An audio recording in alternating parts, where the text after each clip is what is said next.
Hello, everyone, and welcome to episode number 163 of the Peak of Serenity podcast. I am, as always, one of your hosts, Emallson, and joining me, we have my co host, Anomoly, Hello. and we are here this week to tell you to nerf Windwalkers. Oh, no, they're fine. It's just they're catching up. It's been, You I think they'll be know, okay. if you average the gap in their DPS for the entire tier from like below everybody else, with this, maybe it evens out. Just like, you Get know, close. this one Windwalker got to do 5.5 million DPS, and that just like that's all of the DPS that the other Windwalkers this tier were missing. Yeah, so it's just I think we just build one sort of super Windwalker and they get to sort of carry on the legacy, right? Like that's Yeah, the way it yeah, works. that's how it works, right? But yeah, we'll talk a little bit about that, about the some of the fun Windwalker shenanigans that are going on, along with some other stuff. We got a couple of announcements, but I think before we get into all that stuff, we are both in sort of progression, end of our progression, right? Sitting at Sarkareth? Yeah, Sark? I always call it Sark. yeah. Um, but how I guess I'll let you go first this week. How is that going for you? It's going pretty well. Like we're making steady progress. I always want the progress to be faster, right? But we Hmm. are making steady progress. It is really interesting comparing like Sarkareth to Razageth. So like for reference, we're deep phase 2, start of phase 3 progression on Sarkareth. So there's still a lot to get through because there's several difficult overlaps in phase 3 of Sarkareth. Hmm. But I don't know, it feels very different from Razageth, where Razageth felt more like just you had to pre-plan everything Yeah. and everything had to be like precisely according to the plan or you were dead for a multitude of reasons. Whereas this like you've got more flexibility, you've got more ability, it feels like in raid to make adjustments and be like, hey, this isn't working, let's try this positioning or that positioning, and not have the whole thing totally break, or Hmm. and not Yeah. have this like huge lattice work of interconnected pieces where you must be here at this time so that you can be here at this time. um so yeah, it's Yeah. Oh, sorry. it's going well, going well. Awesome. Yeah, I mean, I feel very similarly, and oh, maybe not. I feel like it's easier than Razageth. Maybe not in terms of actual difficulty, but like the progression feels easier. Like it's not as frustrating. There's not as many. Yeah, Like I know that like Razageth progression for us was like honestly getting. It was really the intermissions were the hard part of that fight. I felt like yeah, for us, it was like getting first intermission down, like on the healing side, like getting or blue side, I guess it was like getting the DPS right for the ads, making sure you had the right healing cooldowns there. And then the second intermission with the little stormy elemental guys of like your positioning yeah, and damage and stuff like that. So it definitely feels easier. But I mean the opening phase, at least from a healing perspective, is like freaking wild, dude. Like the yeah, the first couple pulls, I was just like, this is extremely intense. And so we made like the cool thing is you can make a couple of I think micro adjustments on the fight. Like we have a handful of healers and a tank clear actually on the first fire breath. yep, So we do the whole like clear everybody on the second one was the way we went in, but we sort of swapped it. And there's a couple of healers that like I'm included there that clear on the first fire breath, just so that we're not moving in terms of like as we're trying to like hit the breath, move, use our cooldowns, things like that. So yeah. there's a couple of little minor things you can do there, but no, I agree. There's not like a precise thing you have to do every time. There's definitely I think an overall general strat of like positioning and movement and how to do it. Um, but yeah, um it's fun so far. One thing we figured out, so we have a Mistweaver, we have a Mistweaver in Hmm. comp. So if you're a Mistweaver, pay attention. That if you're a Mistweaver that plans to progress Mythic Sarkareth, um, we have their second Yulon to cover the mass disintegrate clear at the end of phase 1 that overlaps with the glimmering surge. One of the Hmm. issues we ran into is they would get like boxed out from being able to hit the boss while they Yeah, were setting up for that, because they would be trying to also be in the mass disintegrate clear, and then they would like miss it, and that would be really bad because then they just die. yeah. um so what we actually ended up having them do is they clear on the first Disintegrate, not the first Searing Breath. Then they clear on the Searing Breath with everybody else, and they're done. Then when we hit the Mass Disintegrate clear at the end of the phase, they just avoid everybody and have space to stand and, you know, do their hit the boss. Like there could be a melee to finish their ramp because nobody else is standing on them and baiting fire on them. And then once they've completed the melee part of the ramp, they can stand still and just pump Vivifies into people. Nice. And so that is something that we did that really helped with that.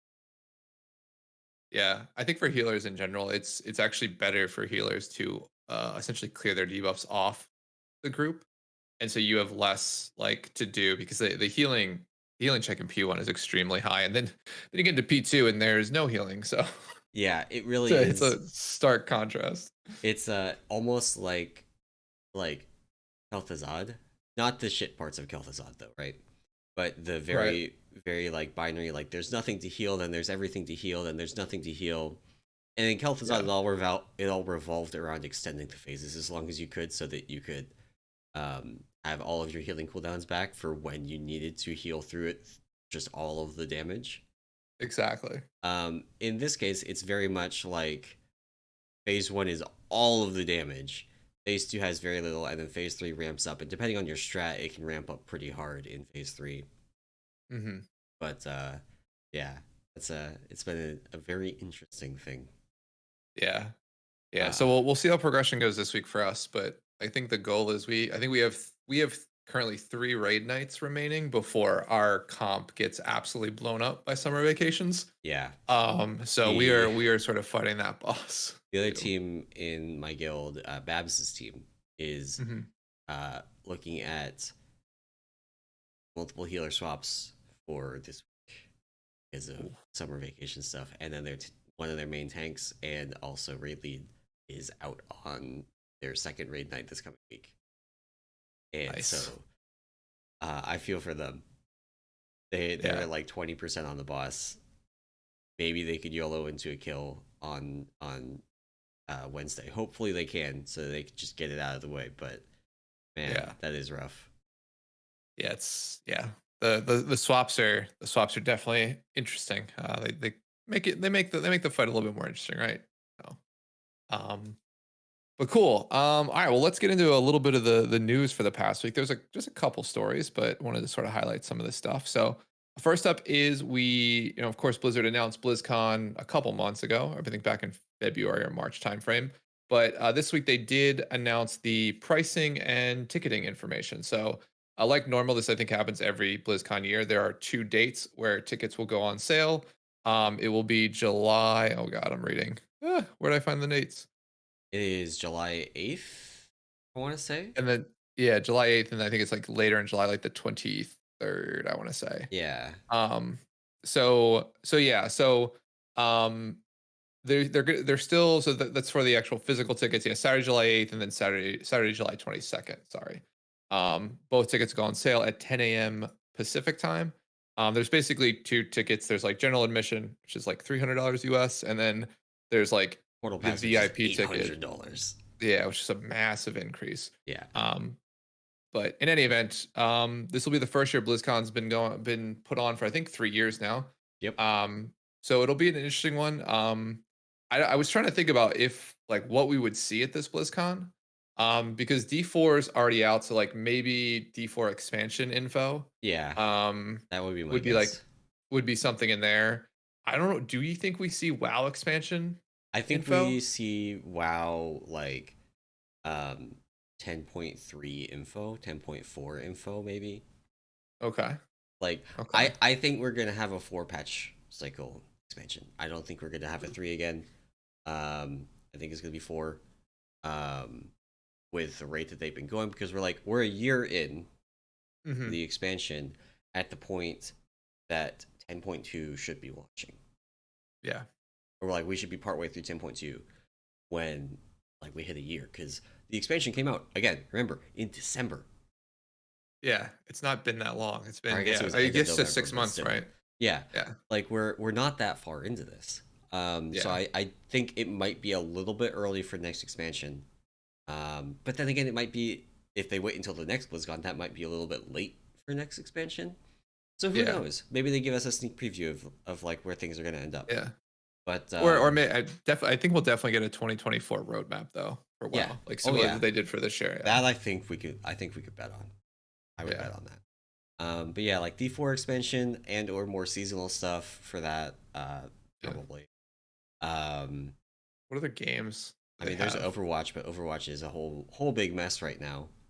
Yeah, I have no idea what's going on there. And then StarCraft StarCraft, slowly dying. They killed HOTS. Yeah, not new too much other IP? stuff. Question mark? I don't know. But yeah, Maybe. are you going to BlizzCon? There is a possibility. So it's actually more of a conversation than like typical years. I'd say no. I'm not going to do it. Oh yeah, sorry, Hint a Lover in chat. Good point. They do have the mobile game. Probably see that. Arclight, I think it's Art called. Rumble. Okay, yeah, Yeah. yeah, Um, but yeah, I think this year is probably more of a possibility than other years. It's just for me, I'll be honest, I don't like people. So like going Hey, to a you know, solid convention, answer. like maybe it's I don't like people. I don't like crowds, and so like going Yeah. there like just to be with a crowd of people, not my cup of tea. But I think if a bunch of like either guildmates or friends plan on going, maybe we'll see. But Yeah, yeah, I have a few friends that are going, so I am planning on going. I was planning to go to the BlizzCon in 2020, and then of course that didn't happen due to yeah, the whole world, at that time. yeah. um, so yeah, I'm planning to go this year. It may not be a thing that I do every year, but I am planning to go this year and see some friends. Nice, awesome, awesome. Yeah, it's just I mean, every time everybody who has gone, it says it's been a good time. So that I've talked to, so definitely a good time to head out. And this will be the first one in person for a while. So they Yeah. also did say for people who aren't going to travel, they're going to do the same streaming thing they've done in past years. And the Um, streams are free. Like yeah, there's no ticket for watching the live streams. You can just show up and watch. So if you want to just like see the panels and stuff like that, you can just do it. You don't have to buy anything. They are gonna have the same digital deluxe pass that they had, uh, hmm like for I think last year they did the virtual only, right? But yeah, then they had the digital deluxe pass that just like has the mini pet and stuff like that that you can get if you want. yeah. I think it Um, has all the virtual goods from you get from yeah, actually going are also included in that. So, um, but yeah. it's BlizzCon, it's back. Should be a good time. So. Yeah, yeah. Speaking of WoW patches, though, 10.1.5 on the PTR has been marked as a release candidate, Yes. which means some of the rest of the stuff we're going to talk about in the news is not final, because like they can change things, but pretty Yeah. final. Yeah. Feature wise, everything's in there. I think it's just gonna be tweaks the rest of the way. So but yeah, we did get the release candidate build this week, which is awesome. We already knew the release date, so it's not that exciting, but Yeah, just always nice to put out yeah. there. And then speaking of new stuff in 10.1.5, Blizzard did put out their official their official preview of the augmentation evoker class. So if you guys aren't familiar or have been living under a rock, augmentation is the third evoker spec that's coming out. And it's basically a buff spec. So the idea is your abilities give your allies a buff that I think increase like their main stat, and I think versatility is also another thing. And so your damage, while lower, is buffing everyone else around you to do more and essentially hopefully do more overall as a group. Yeah. Um, the My interesting thing with this class, or sorry, my understanding right now is that where augmentation is tuned, it's actually really really good. Um, hmm but I don't know, like I don't know how well you can stack them, right? Like there's a limit. You can't just be like 19 augmentation evokers in a tank and we're all going to do a bajillion TDPS. yeah, exactly. Yeah, I don't think it's that bad. They're also, I mean, they are a DPS class at Right. from like just I guess a specialization or categorization perspective. They're not a healer. But yeah, I also, I mean, from my understanding too, from a tuning perspective, you'll want at least one, maybe two, and then after two, you sort of get into the realm of not enough actual pure damage dealers getting buffed, with an Right. augmentation. So But yeah, it's funny. I'm super interested in this class. I think for two reasons. Number one, it's the first sort of buffing class that WoW has ever done.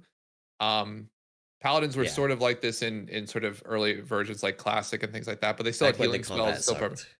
yeah, exactly. With like their little blessings and stuff like that. But no, this will be the first one where like they're basically built around this concept of buffing your allies. And so um it's cool. They also did a bunch of work, Blizzard did, in putting in combat log hooks for a lot of their Yes. stuff. So they add-ons and Warcraft logs, of course, can hopefully attribute damage to the evoker, to in this case the augmentation evoker appropriately. Yeah, So I don't have a PTR log of it on hand. mhm. The raid is closed and stuff on PTR, so there's not like a raid log of it. Um, but yeah, it's it's mostly reattributed, I think. Yeah. There's still some outstanding, like from what I've heard through the grapevine from the augmentation theory crafters and SimC people, is that there's still a few things that don't get reattributed in logs. Hmm. And also actually there might be issues with details. It sounds like the reattribution events don't fire in game. Gotcha. So you're only gonna get it in a log.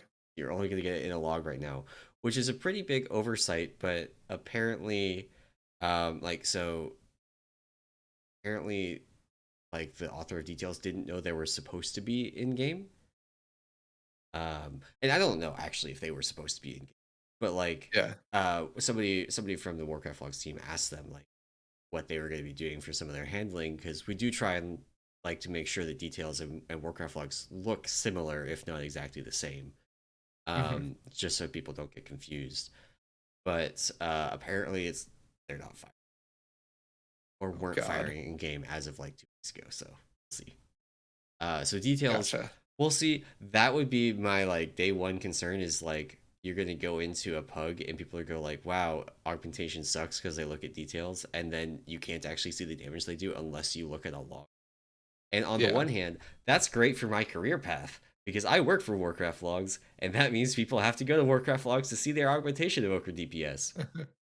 Yeah. On the Yeah. other hand, that kind of sucks. So Yeah. Yeah. So I mean, it's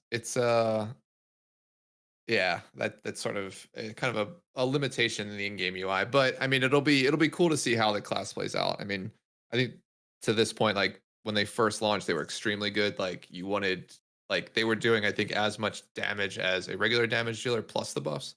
So I mean, I think there's gonna be a ton of tuning with this class as we go through it. But I'm yeah, excited. I'm actually the goal is after progression is to probably slowly swap over to augmentation for me, at least for next patch, and see how yeah. it goes. So We have a warlock that's been talking about yeah. going on with augmentation. Our devastation evoker is like hard no, I will not play augmentation, which is I can respect that. That's like they've they've listed augmentation as a DPS spec, but it's not. Right. Right, It's a exactly. it's a fourth role, but they don't want to have a fourth role with only augmentation evoker in it, right? Yeah. And have to like, what do you do with the random dungeon finder and stuff like that? Yeah. So yeah, Yeah. It'll be interesting to see how the class plays out. But I'm excited. Something new for WoW. It's always cool. So and it's cool that we're getting a brand new spec in a content, quote unquote content patch. So yeah. um I mean, they've done a lot more. Like we talked about Brewmaster talent stuff last week. They've done a yeah. lot more talent changes to a much greater degree than has happened since basically Legion. And in Legion, it was primarily messing around with like artifact trees, not messing Yeah. around with, you know, talent trees, which are way more fundamental. Yeah. Um, Exactly. yeah. Um Also, but no, it'll be sorry. we got. Oh, I was gonna move on to the Yeah, you next. can move. Yeah, we can Yeah. move. So also on 10.15, we got confirmation from Blizzard this week that the new myth item track is retroactive for Such a any good gear that change. you've gotten from season 2 that has that is like got the mythic tag or at the point where it's not got another track listed. So like if you've got end of dungeon gear, that's not on the myth track because it's on the whatever champion track or whatever it's called, hero track maybe. I don't know the current top one. But if you got Mythic Plus cash gear that maybe you got at 441 because you were doing 15 instead of a 20, then that can now be upgraded with aspect crests to 447 as if you had gotten it for 20, which is kind of awesome. And actually really nice for ults. But also all of your mythic gear, all of that gear off of Kazara and Amalgamation Chamber, that's currently 441 and kind of like doesn't hold up compared to crafted gear, can now be upgraded to 447, which makes it, same eye level as crafted gear and much cheaper to acquire. Yeah. So this is a really good change. I think in general adding this upgrade path makes sense. But then also making it retroactive, I think, is really cool. Something that I guess they haven't really done in the past, but to be fair, this is one of the first times we'll have an upgrade type system. But yeah, no, it's cool that it applies to all the season 2 gear you've gotten. So it's a nice little quality of life. It just means I have to go back and start doing 16s again. I haven't done Mythic Plus in my monk in a week or so. Like 50 aspect crests lying around. I'm fine. Not actually 50. Actually, maybe 50. Anyway, Answer asked, how bad are the ring nerfs going to hurt Brewmaster? Funny you should mention that because the next thing on our list is some hot fixes. Not hot fixes because they're last minute changes for Brewmaster. Just small things. I want to mention fortifying brew for a long time for Brewmaster has actually given 17.5% health instead of the 20% that it's supposed to. It now gives 20%. Actually, finally. It's just, that's not groundbreaking or anything. It's just that bug has been around since BFA and it's finally fixed. And I'm happy about that. The other thing from this week is that Catchu, aka Summon White Tiger statue, was not resetting when you wipe to a boss, which is very annoying if you're wiping early in the boss or if you're wiping right after using your Catchu. Like my second cat statue on Sarkareth is at the start of phase 2, and if you wipe immediately after that because somebody messed up a bomb, or we didn't kill the ad in time, or people fell through reality, all that stuff, I just didn't get to use it in phase 1 because it wouldn't reset. It now resets on pull, or when all your other, like if Weapons of Order resets, White Tiger statue is going to reset, so that's nice. As far as Brewmaster power level and how the ring nerfs are going to impact it, it's hard to say because a lot of the work has been around press the advantage. I think Brewmaster comes out ahead overall, potentially more so than other specs that are currently reliant on the rings. But press the advantage is still not in its final form, I guess. Like there's currently a bug on PTR where if you press the advantage keg smash, every keg smash it triggers an additional keg smash. So if you do it in AoE and you hit 10 targets, this what's supposed to be a second hit is actually second through 11th hits of keg smash, and that's obviously a little bit broken. So like there's still bugs to fix for Brewmaster. That one for sure is not going to go live. If that one goes live, it's getting fixed very, very quickly. Yeah, that is a lot of booze. So, we'll see. We'll see. Yeah. But yeah, no, so I we'll probably see a couple more minor things as we go in. There wasn't, I think also earlier this week we saw the Windwalker 3% buff go into PTR, but that was just sort of mirroring what they were doing on live. So and Mistweaver has been pretty nuts. I'm not gonna say stagnant, but we have not seen really any changes. Mistweaver is good though. It's very good right now. Yeah. It's best it's been in a while. So well, cool. Maybe we sort of shift into the main topics for today. Yes. Sort of start us off with Windwalker's fine, guys. I don't know what everyone is complaining about. class, perfectly balanced, easy. You just need 20 of them in a raid, and I think then you're good. Then Yeah. you can get 18-second amalgamation kills. Yeah. We've got Ricky Monk 2 here doing 5.5 million DPS. Oh, this one doesn't. Oh, this is actually Black. Why are they doing Black and logging it? All right, hang on. I gotta find one of the other ones with the Sarkareth kill that's 8 seconds long. Gotcha. Um, yeah. Yeah, I think they went into just to test how that worked. But yeah, yeah, so I guess as you pull up that log to sort of explain a little bit what's happening here, Windwalker is of course not extremely broken. Um they're just there's a little bit of a bug here. And so what that bug is apparently essentially is that if you don't know the set bonuses for Windwalker, the 2 set puts a debuff on the target that makes them take additional damage from a specific ability, and then the 4 set, when you use Rising Sun Kick, triggers that damaging ability. And what was found out was that the debuffs from multiple monks stack multiplicatively, and apply to any of the sort of, what is it, shadow flame damage that's done. So like if you have 3 monks in the raid, they all put up their debuffs, and 1 monk uses Rising Sun Kick, that Rising Sun Kick damage, or the triggered damage from that, is increased by multiplicatively by the 3 debuffs on the target. Right. Each debuff is So 50% of a damage buff as well, right? Like this is yeah, not a small damage buff. So the exponentials get very big very fast. And when you get 30 in there, or nearly 30.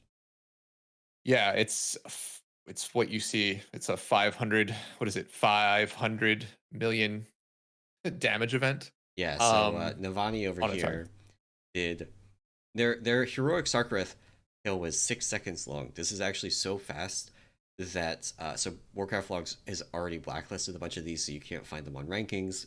People are linking them still in the Peak Discord, so if you want to look at it, you know, you can ask in there, and people have links. But the this 6 second kill was actually so short that it didn't count as a kill because of like protections against edited logs and stuff that Warcraft Logs has. But it's 6 seconds long because Navani here did 537.2 million with 1 hit. Yep. Which seems This is fine. balanced. This is fine. Which seems balanced. Yeah. So for reference, actually, real quick, Mythic Sarkareth has 666 million health. So you just need one of those, and you'd push directly into P3, and then you know, 100 million have the next health hit. left. Yeah. Don't do that. That gets you what we in the business call a ban. Blizzard quickly. will probably look the other way for these heroic logs because it's just like demonstrating the bug to kind of force their hand on fixing it, basically. They're not doing it with malicious intent. If you go and you get cutting edge by abusing this, you probably get you and your guild a ban. Yeah. Yeah. So yeah, so I think that maybe that's a disclaimer on this. This is definitely an interesting interaction. It's, you know, it's been known for a while. You know, there's been a bunch of you know, bug reports and, you know, private messages to developers to sort of highlight this, but you know, I think this was just sort of a fun thing to do through heroic only, and sort of just highlight the absurdity of like, yeah, if you stack, you know, 28, you know, 26, whatever it ends up being, monks, Windwalker monks, with 4-piece, you can essentially delete bosses. To the point of, you know, the amalgamation video I watched was pretty funny because they killed both of the little lads at the same time, and there's no second phase. Like the boss just never dead. combines. It's dead, and then you loot it. And so Yeah. Sarkareth also, there's a video of like that kill around where like they kill it. Actually, it doesn't go to 0%. It goes to like 9%, I think, but it's dead, and everybody lags out because it's trying to catch up through all the phases and then just play the cinematic and all that fun stuff. So, Holy. but this is the cool stuff. I think this is like the interesting stuff that's out there that, you know, no one's going to, well, people will probably abuse this, but Oh yeah. but you shouldn't. And Mythic Sarkareth health. Yeah, it's so heroic Sarkareth with 30 people has 600 million health. mhm. Mythic Sarkareth with 20 has 666 million. Yeah, so it's cool. Yeah, so I mean, you basically, I mean, you could get a quick kill if you can find enough monks that aren't mythic locked out and want to go try it, but don't do that, please, for the love of Yeah, God. I mean, The I think bad we have idea. enough monk alts in my guild that we could do it. Um, but I like being able to play the game, so we're not. Yeah, exactly. Yeah, it's an easy way to be banned or to get a little bit of a vacation. Particularly with how public I think we've made this sort of abuse. It's like anybody who Yeah, does this in a sort of competitive environment realizes they're yeah, definitely breaking the rules. This isn't a yeah. Anzer makes a good point. it's- You won't get as much damage in a single hit from doing it in Mythic because you're capped at 20 people instead of 30. So instead of mhm. having like 27 Windwalkers with like 2 tanks and a healer, you have 17. But really, you honestly like tank it with karma. Who cares? You're gonna Yeah. kill the boss instantly. 20. Just do it with 20. You That still is probably true. die, but you know. Yeah. Yeah. But yeah. No, it's a fun little thing that I think Peak put on and pulled all this together to get the EU guys and then the NA. I think there's an NA group going tonight too, Yeah, which will be cool. So yeah. I'm gonna bother um Babs about maybe logging that as unlisted instead of as public. That yeah. so unlisted means you need the link to be able to see it. It doesn't rank. Hmm. Um, and I would like to not have to clean up that mess in rankings. Nice. Oh yeah, it's more work on your end. So Yeah, um yeah, but yeah, I think there's not too much to say about this. I mean, we sort of explained a little bit how it worked, but yeah, if you have a bunch of monks and you want to test out some stuff, go do it in low tier content that doesn't matter. yep, Please don't do it in Mythic or anything competitive. yep. So If you and your uh, buddies want to go and one shot Fyrak in the open world, you can actually go even further beyond because the raid group cap is actually still 40, even though none of the content supports it. that is true. And you don't need tanks then, so you could actually get 40 Windwalkers and just delete Fyrak from existence. I That is don't true. know what happens if you do. That'd be an interesting thing to test for sure. Um, that would be interesting. So Maybe that's how the 10.1.5 timey-wimey stuff happens, right? probably Right? We maybe change we changed the timeline by Windwalkers deleting a dragon. It becomes so powerful it changes the timeline.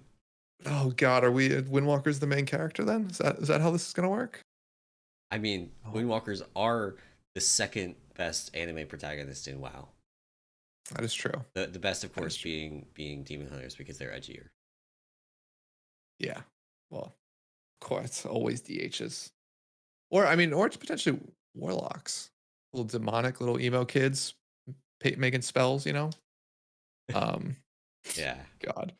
Um, but yeah, I mean, Uh, I don't know how much more we could say about this one other than, I mean, yeah. go check. I mean, Peak's got a bunch of links everywhere to like different videos. I'm assuming I'm not assuming, a bunch of people streamed it, so you can probably look at VODs and stuff like that if you're super interested. But really, it's all a bunch of heroic bosses dying in less than 10 seconds. So Yeah. um, it's cool. It's pretty cool. It's pretty Yeah. cool.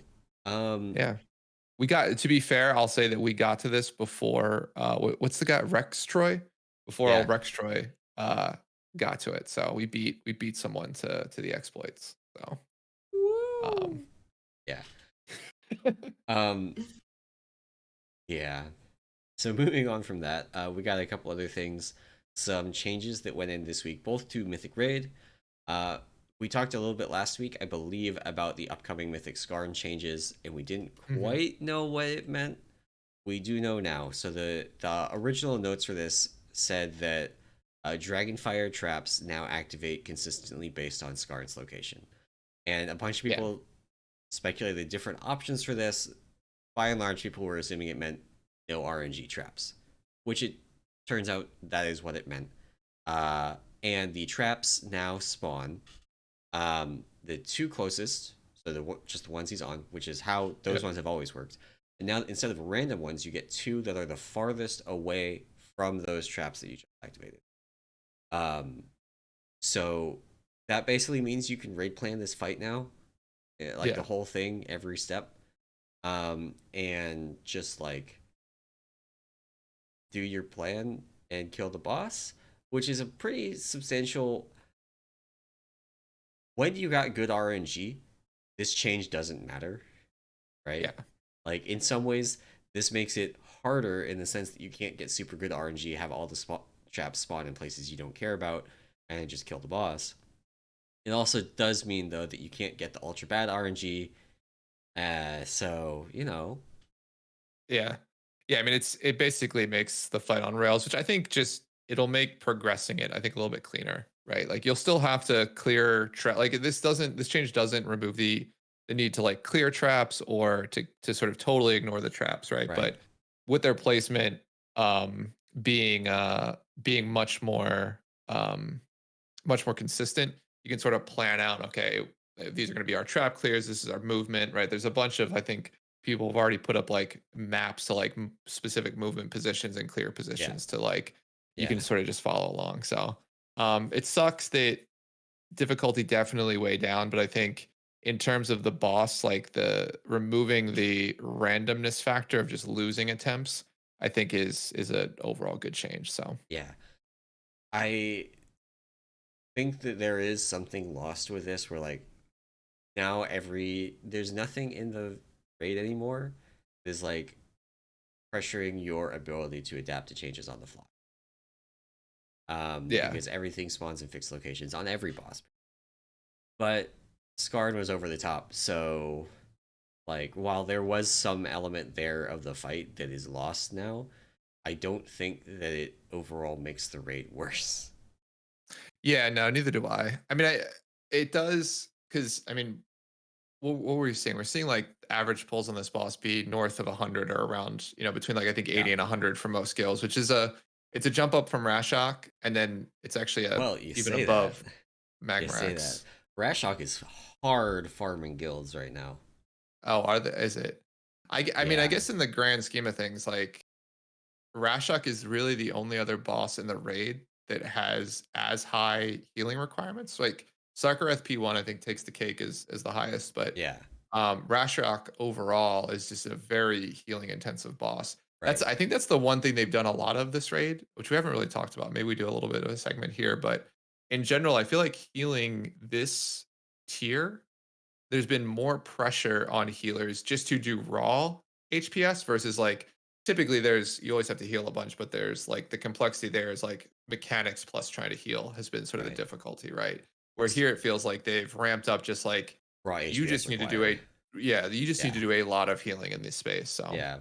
So Rashok, real quick, if you look at the overall like pull count distribution of everybody, it's like mhm. 60 to 110 pulls covers like 25th to 75th percentile. That's like the bulk of people land in that range. Um, if you look at only the past couple of weeks, it's 100 to 180. Oh wow. Um, and I think that does come down to these healing requirements, like you said. It's also got some like kind of unintuitive things around the healing check, where like you have hmm these big searing slams, but you actually don't want to assign healing cooldowns to them because there's just no damage taken after them. Yeah. And Yeah. so those can kind of bait people into putting healing cooldowns there to top people back up. But you need those healing cooldowns for the charged smash and the overcharged dot and the clears, and like you really need them for that. hmm So just like the combination of the high healing requirement and these big healing, like these big damage events that you just have to ignore. Right. Yeah, I mean, even on Rashok, like the bait too is putting healing cooldowns into the intermissions because like the Yeah, idea is like you just have to learn to heal through it because to your point, you need them at other points in the fight yeah, that are even worse, right? Or even you need right. even more healing. So like So for us, it was like short cooldowns in the intermission, right? Stuff that we could just have back for the charge smash, right? yeah, Um, yeah, exactly. so Skarn for comparison is like 60 to 180 after the only looking at stuff after the nerfs buffs, whatever hmm after the changes. Um, and so that's like similar, I would say, to Rashok in the past couple of weeks, but like Rashok is just like absolutely on a numerical level farming guilds. Yeah, that's funny. That's funny. Yeah, I mean it's crazy how it's crazy that like those mid-tier bosses, it's getting back to like I think some of the older raids had like this issue too of like there was always like a mid-tier boss that was just an absolute like wall. Um Yeah, and people expected that to be Zskarn this tier, especially because Rashok, like a lot of the early kills of Rashok are not that many pulls. yeah. Like people kill it in a raid night. That's not a wall boss. But on a numerical level, it's very much a wall boss for a lot of guilds. Yeah. And Zskarn is a mess. So Zskarn, I would say, also was actually a mechanical wall for a lot of guilds Mhm. after they buffed the boss. But not, yeah, I don't know. It's different. Like the Yeah. numbers checks on Zskarn just don't exist. So Yeah. Yeah. So I mean we'll kind of see I guess how this I mean we've seen how this one played out, so we don't really see anything. So it'll be interesting to see how much different this is on Reclear, right? Since yeah, um if I mean I'm assuming that like with damage increases and stuff like that, it becomes even more of a quick fight. I mean, Less move, maybe you can do it zero clear, so or yeah, zero trap clears. yeah. The unless we like somehow YOLO into a Sarkareth kill tonight, right? Hmm. We're not re-clearing until after 10-1-5, which means we'll have augmentation evokers. We'll have basically will be eye level 447, Yeah. which is just a nice little 6 eye level bump. And the rings will get nerfed and all of that, of course, but you know, people specs that rely on the rings for damage are generally getting damage buffs to compensate for that. And in some cases, like Brewmaster, probably coming out ahead. Yeah. Yeah. Yeah. So I mean, we'll see once. Yeah, I mean, augment I think is going to be the great interesting factor here of like, yeah, something new, and see how much that affects the raid. So Yeah. I'm hoping they're good because to be completely honest with you, I need a change in what I play in this game. It would be you nice if you it's not done with monk. Mistweaver after 57 years of hell? Oh god, it's not. To be fair, it hasn't been hell. It's just I want to do something else, and every other healing class sucks, and I'm a terrible DPS player. So and I Yeah. hate tanking. So like there's literally now I have two classes I can play or Yeah. specs. So we'll see if it works out. But cool, yeah, Uh, that's on Zskarn. Um, the other big change that we got is the Mythic Plus tuning. This is kind of the missing patch, right? If you look at mhm, season 1, we got some pretty hefty Mythic Plus tuning pretty early on. We got some for season 2, but it was really, I would say, lacking compared to season 1. And there were mhm, still a number of cases that were just like really outliers in terms of difficulty. Um, mhm. and while in some sense it was spread across a lot of dungeons, so they're all kind of equal, they all had these kind of pressure points. Well, most of them, Underrun did, but most of them had these like pressure points where you must do this super hard thing, and then the rest of the key is kind of like. So Mhm. to use an example, Brackenhide Hollow, the first boss, the council boss there, is really hard. Um, Yeah. just like on a numerical level, Gash Frenzy, really hard. Also, Gash Frenzy does not check all of the time if you're over 90% health, and so sometimes you go over 90%, don't have your debuff removed, and then drop below it again, which is very annoying. That tick stuff is it's so awful as a healer. It's Yeah. so annoying. So they reduce the damage of Gash Frenzy by 25%. We're not like going through every single change because there are a lot. I would Yeah. recommend going and reading the breakdown on Wowhead, but there are some that I wanted to highlight. So like Gash Frenzy, that makes that much easier. Like just a lot of pugs that I bet in just like die to like Gash Frenzy plus any other damage that you take. You just can't Oh get yeah. topped up, and then you're just dead, right? And when Yeah. you die, it's not like you're instantly dead, so the healer is still trying to heal you, and it falls behind on everything else, and it just all falls apart. Yeah. Yeah, Um, that's the I would say just real quick on that. That's like the one boss where if your healer's not prepared, like you are in for a world of hurt. Like in yeah, terms of like yeah, it's gonna be forever. So yeah. yeah. Then like Halls of Infusion, the first boss, the big swirlies that go out. Now instead of 3, there's going to be 2. They hurt 33% less as well. So like double nerfs. Yeah.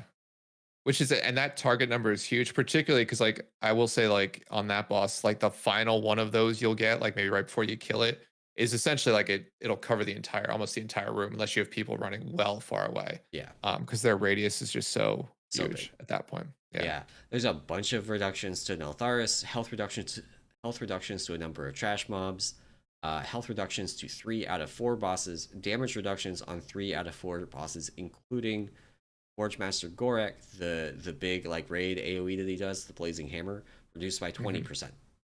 Right. Yeah, and the funny thing is the biggest boss here, at least from a healing check perspective, Magmatusk's damage reduction got, I think every one of Magmatusk's abilities got a reduction, which is big. That boss was always at least in terms of healing, was always the most difficult one in there. Magmatusk also spawns fire less frequently.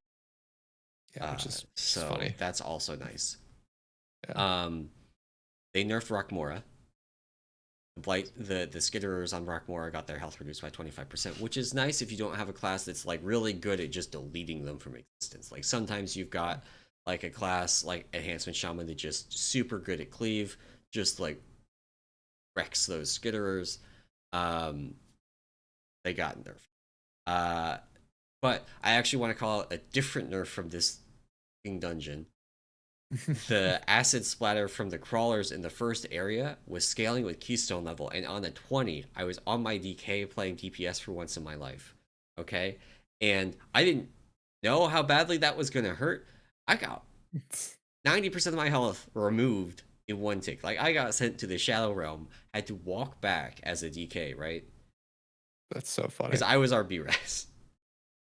That's so awesome. Yeah. And then died to it again because as soon as I got back, one of the skitterers died, and I didn't see it, and it just instantly killed me again because this was scaling with keystone level. These puddles were scaling with keystone. And so those no longer scale with keystone level. That was just a really frustrating bit of that dungeon. It just didn't need to. And then the other one I think is really, really big is the bleed on the Sentinel boss in Uldaman. 20% nerf. And Vortex Pinnacle, the pulsing AoE damage from the last boss when the ad is up. The ad's up. 20%. Like just a bunch of these, like, these are pretty big nerfs for late in the season. Like this, we're 2 months in. These are pretty big nerfs. Probably should have been happening sooner. I don't know why they weren't. Probably should have been happening sooner. Definite pain points. Yeah. Yeah, and it's, I mean, the other thing too is a lot of these are coming in, I think, right before the Great Push tournament that's coming up. So, right. Which should see some, well, maybe we'll see some very, very high keys getting done. Yep. With a lot of this damage. So, but you know, yeah, these all, I mean, I think all decent changes. You know, some of those bosses definitely are just generally walls or just extremely difficult. And if you wipe, it's sort of definitely in a pug, like a particularly bad, just puts the group on edge. So cool that they've made these changes. So. A couple of these you can do as like the first boss, like Magmatusk, or the first boss of Brackenhide. Some of these, like Assad in Vortex Pinnacle, is just like, this is the last boss. You could do the whole dungeon, which is significantly easier than the last boss. And not easy by any means, but easier than the last boss. Get to the end and be unable to kill the last boss. And that is like spending an hour in a key to just not be able to kill it. Like wiping for 30 minutes on the last boss and then giving up because people don't want to be there anymore is just frustrating. Yeah. For sure. So, but yeah, this is their big, like you mentioned, their big tuning pass on Mythic Plus. So we'll see if we get any more coming into 10.1.5. I wonder if, I mean, I guess the only thing is like, I wonder if Augmentation and some of the other class changes as they come in, if we see any additional changes beyond this. But I think this, you know, eases up the difficulty in pretty much every dungeon at this point. So, speaking of difficult dungeons. Yeah, so I think this is one thing that I had on here that I've been doing a bunch of just reading, watching. I haven't had a chance to do it, but we do have in 10.1.5 the new mega dungeon. So this has been sort of, I think, a hallmark of the last couple expansions where Blizzard puts out as a part of like the mid, you know, 10.2-ish area. So I know we're not in 10.2 just yet, but or not 10-2, but like the 0.2 piece, a large dungeon that has typically like 8 or so bosses. So they call it a mega dungeon. It's much larger, much more difficult. What was Shadowlands? It was, what was it called? Tazavesh. Tazavesh. What was the Tazavesh Yeah. version? Mechagon in BFA. And now we have the what's the name of this one? Timeless something. Sorry, Dawn of the Infinites. Yeah. My fault. So Dawn of the Infinites is the mega dungeon coming out, and Wowhead did a really good write up. Squishy, shout outs to the boy. Put up a nice write up of the first 4 bosses in Dawn of the Infinites. But based on that, and based on what I've seen, this is not going to be an easy dungeon. At least the way it's tuned on PTR. Yeah. So it does have, and this is the one thing that they point out, it does have scaling in there where you're basically scaled down to 425 as you do the dungeon, and everything from Squishy's point of view and from what I sort of watched and saw with some of the streams of this is it's difficult. It's sort of at that old like small group progression level, like if you did 10 mans in sort of MOP, or when 10-man dungeons were a thing without this sort of flex content that we have today, sort of at that level. And yeah, I'm excited. I am a huge fan of mega dungeons. I'm a huge fan of some of these fights look like really cool in terms of like the idea that they're not, some of the mechanics aren't very difficult, but if you don't do the mechanics you die. Yeah. So it's sort of that type of a raid in a group, and sort of a, not raid, sorry, of a dungeon where you have to do mechanics or you die, which is probably the best way to sort of go through something. These bosses, I would say, are also more positioning intensive from Yeah. what I've seen than a lot of dungeon bosses are. A lot of dungeon bosses, like where you stand, just kind of doesn't matter. And really, a lot of dungeon bosses have just a couple of key mechanics, and they just loop. And Mhm. you don't really have issues with space, with overlaps, that kind of thing that kind of defines raid encounters in many ways. Whereas these, I don't know about overlaps per se, but the positioning requirements look higher. That said, that is with the eye level sync, Mhm.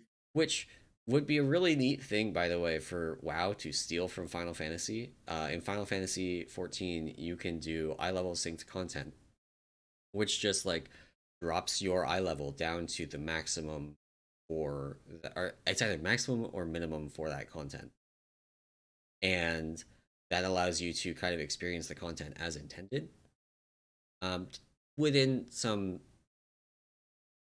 limits. Like old expansion Mhm. stuff, classes have changed, and so not so much. But this eye level sync on PTR for this is 425.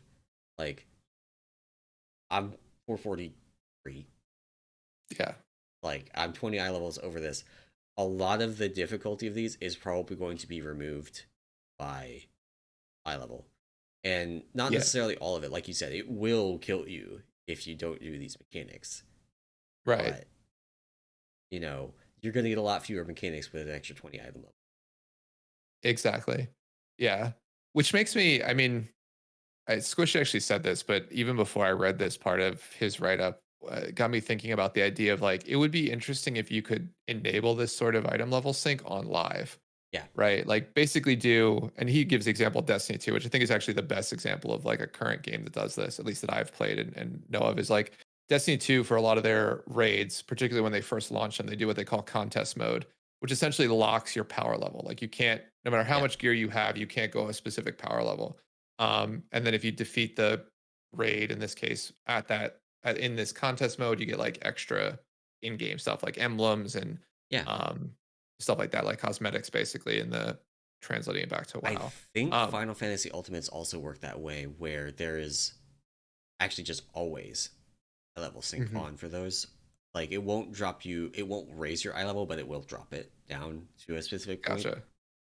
Yeah, Destiny Um, 2 is similar. It won't bring you up to that whatever that cap is, but if you're yeah, above the cap, it'll pull you back down. yeah, Um, and that would be cool to have for actually just WoW in general. Like it would be cool to be able to go back and do some of these older content.